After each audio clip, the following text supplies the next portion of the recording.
Yo guys, what is up? So, sa video na to, ito yung third trading day natin kay Funded Next Challenge $6,000 account phase 2.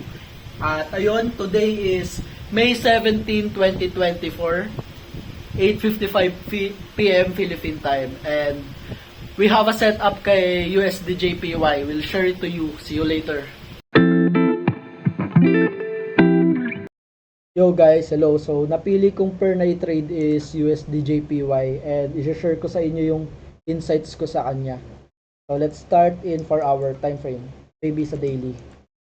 And sa daily, price is currently at bullish structure but we have failed high.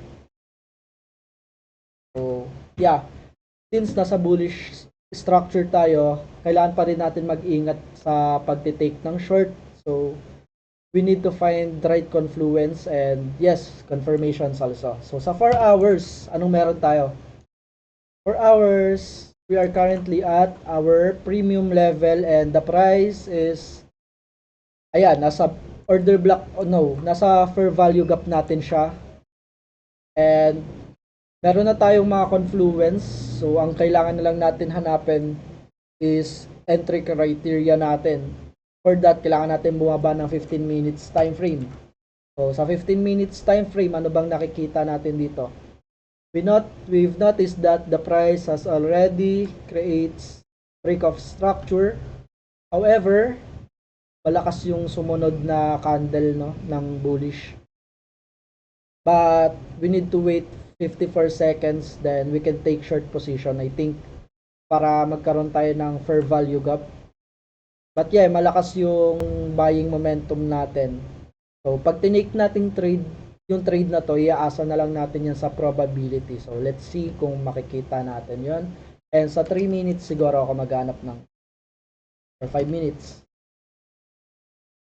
I think nakita ko na guys. Gagamitin ko tong order block na to. And, isaset ko na yung order.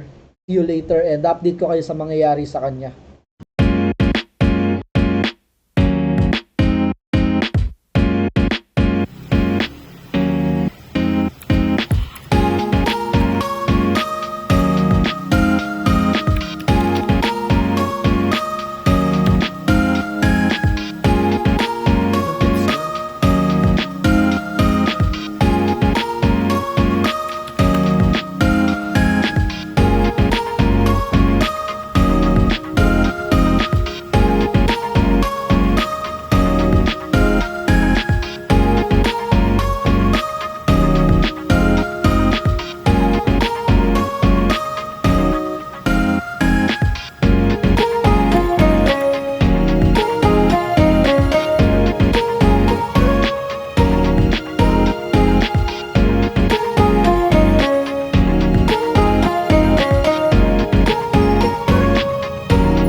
Yo guys, and trade update tayo, but today is already Monday, 3:30 p.m. May 20, 2024 Philippine time.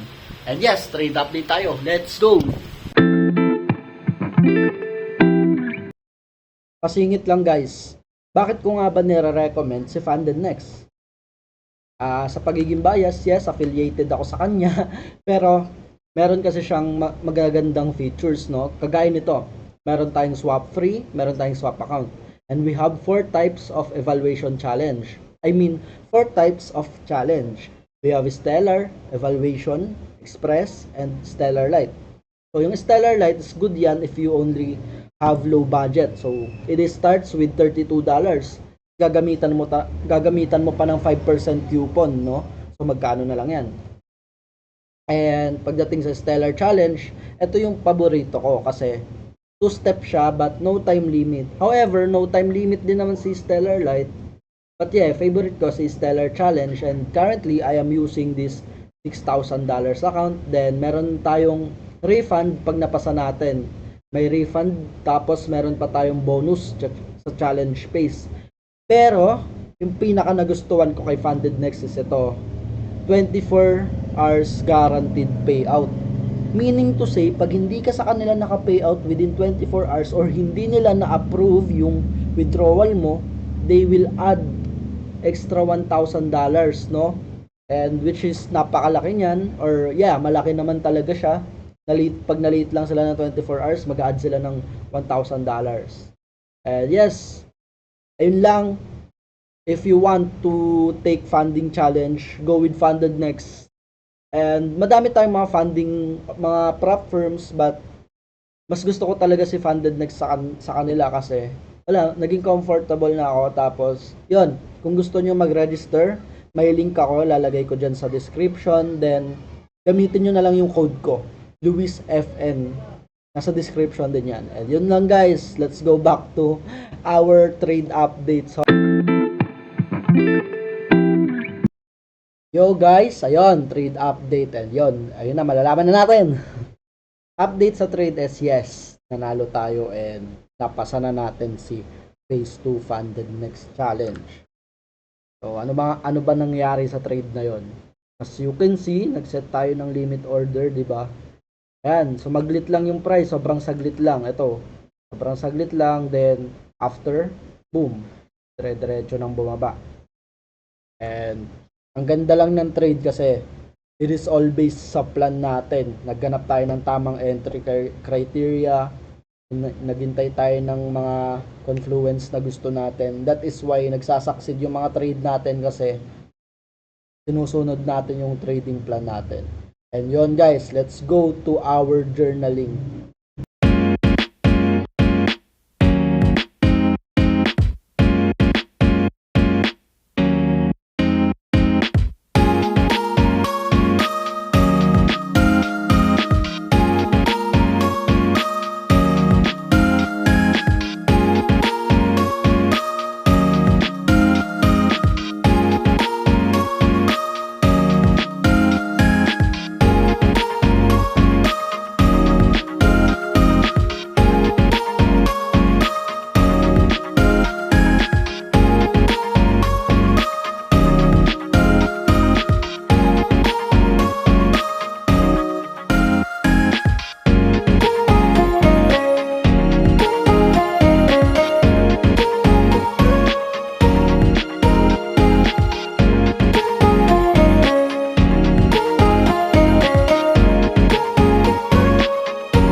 Yo guys, for our reflection. So, how do I feel about passing Phase 2 Challenge?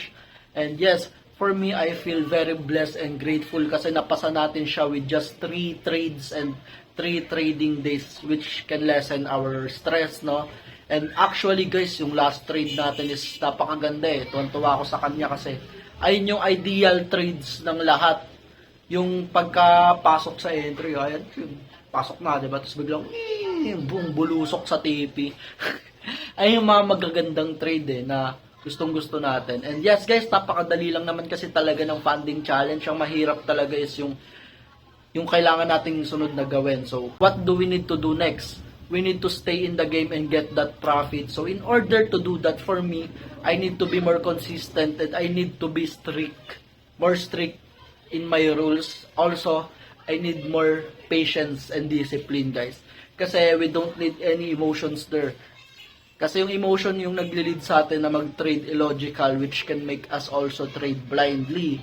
And yes guys, since this is live account, we have emotions kasi tunay na pera na yung makikita na makukuha natin dito. And $6,000 yun yung 10% ng 600 lang. Makuha mo lang yun.